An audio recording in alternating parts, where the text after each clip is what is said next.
ভগবান না চাইলে খাওয়া নাহি যায়, রাজপুত্র হইলেও খাওয়ার নাহি পায়।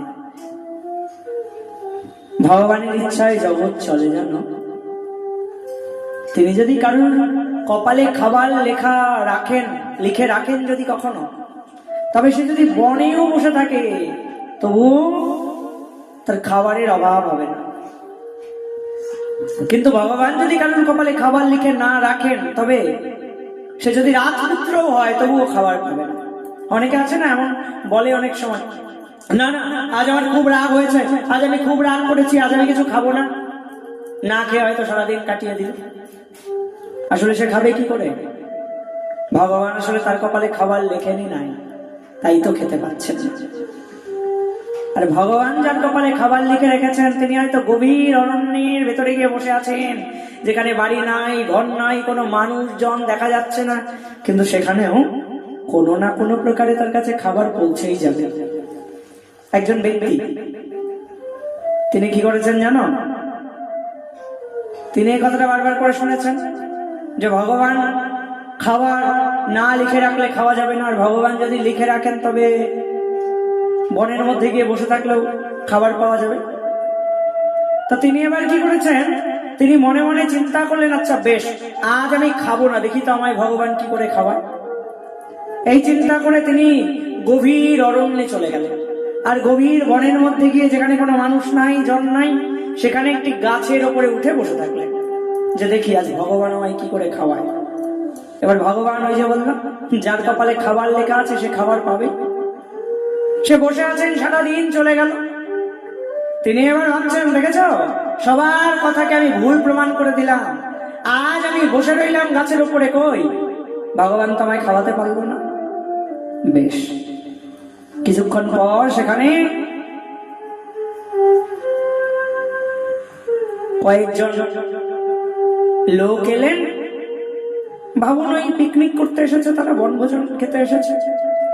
এবার সেখানে এসে তারা রান্না করলেন। এবার রান্না করে যেই না খেতে বসবেন, ঠিক সেই সময় ওখানে ডাকাত দল এসে পড়ল।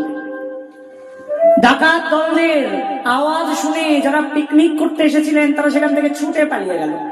ডাকাত দলেরা এলেন, এসে কাউকে দেখতে পেলেন না। তখন তারা মনে মনে চিন্তা করলেন, আচ্ছা বেশ, কাউকে পেলাম না, তাতে কি হয়েছে, এত সুন্দর সুন্দর রান্না করে রেখেছে, চলো এই রান্না করা দ্রব্যগুলোই আমরা খেয়ে নিই। আরেকজন ডাকাত বলে উঠলো, না রে, ওগুলো খাস না, এগুলোর মধ্যে হয়তো বিষ মেশানো থাকতে পারে, হয়তো আমাদের মারবে বলে কেউ ওই রকম ছলনা করে আমাদের জন্য ফাঁদ পেতেছে, হয়তো বিষ মাখিয়ে রেখেছে, আমরা খেলে সবাই হয়তো মরে যাব। ডাকাত সর্দার মনে মনে ভাবছেন, এখানে তো আর অন্য কেউ নাই, অন্য কেউ যদি থাকতো তবে তাকে খাইয়ে পরীক্ষা করতাম যেতে বিষ মেশানো আছে কিনা। এবার যেই না এই কথা ভাবছেন, ভাবতে ভাবতে হঠাৎ করে গাছের উপরে যেই ব্যক্তিটি ভেবেছিল দেখি ভগবান খাওয়াতে পারে কিনা, সেই ব্যক্তিটির দিকে নজর পড়লো ডাকাত সর্দারের। ডাকাত সর্দার এবার জোর পূর্বক তাকে ধরে নিয়ে এলেন। এই তো একজনকে পেয়েছি, এই নিশ্চয়ই এই রান্নাগুলো করে এর মধ্যে বিষ মাখিয়ে রেখে লুকিয়ে রয়েছে, আমাদেরকে মারবে বলে ধরে নিয়ে আয়। একে ধরে নিয়ে এলেন, ধরে নিয়ে এসে বলছে, খাও খাও খাও, তুমি আগে খাও, দেখি বিষ মাখিয়ে রেখেছো কিনা। সে বলছে, না না, হ্যাঁ আমি এসব রান্নাও করি নাই, বিষও মাখাই নাই, না না আমরা মানতে চাই না, তুমি আগে খাও, খেয়ে প্রমাণ করে দাও যে তুমি বিষ মাখিয়ে রাখো নাই। সে বলছে, না না, আজ আমি প্রতিজ্ঞা করেছি, আজ আমি কিছুতেই খাবো না। ডাকাত সর্দার বললেন, খাবে না মানে? দাঁড়াও, তোমাকে জোর করে খাওয়ানো হবে। এই কে কোথায় আছিস, আয় একে ধর। কেউ হাতে ধরেছে, কেউ পায়ে ধরেছে, আর ডাকাত সর্দার জোর করে খাবার তার মুখে ঢুকিয়ে দিতে লাগলেন। ভগবান যার কপালে খাবার লিখে রেখেছেন, সে বনের মধ্যে গিয়ে বসে থাকলেও তার খাবারের অভাব হবে না। ব্যক্তিটি এবার বিশ্বাস করলেন, সত্যি তাই, ভগবান যদি খাবার লিখে রাখেন তবে খাবার খেতেই হবে, রাগ করেও খাবার না খেয়ে থাকা যাবে না।